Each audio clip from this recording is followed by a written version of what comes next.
Rideriniz var? Azərbaycan reallığı var.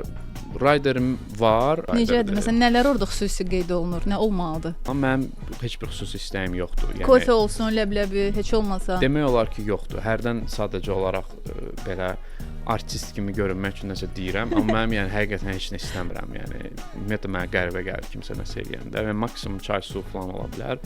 Və mən artistlərin bizə o ərdən çatır ki, Rusiyada o var, onun belə yazılıb, elə yazılıb. Mən onların məsəl üçün baxıram müsahibələrində, soruşurlar ki, məsələn səndə bir Ukrayna əsilli ifaçı var idi ki, onun riderında belə bir şey var ki, mən aeroportda qarşılayanda 3 dənə şar olmalıdır əlinizdə. Niyə də? O da onu deyirdi ki, mən onu eləyirəm ki, görüm ki, onu oxuyub yoxsa yox. Yəni o əslində orada başqa mənalar var ki, o baxır ki, mənə deyir vacib olan texniki riderdir. Amma o texniki rideri mən konsertin ortasında biləcəm.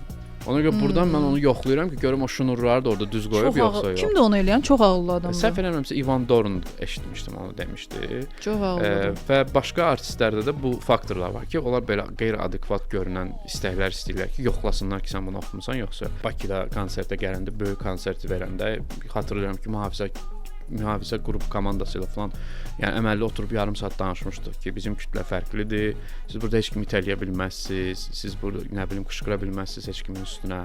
Bu bizim üçün çox önəmlidir. Qapılar falan vaxtda açılmalıdır. Deyilən vaxtda başlamalıdır falan. Gördüm ki, o belə qəribə baxırlar ki, yəni bir insan öz tamaşaçısı üçün bu qədər mübarizə aparır.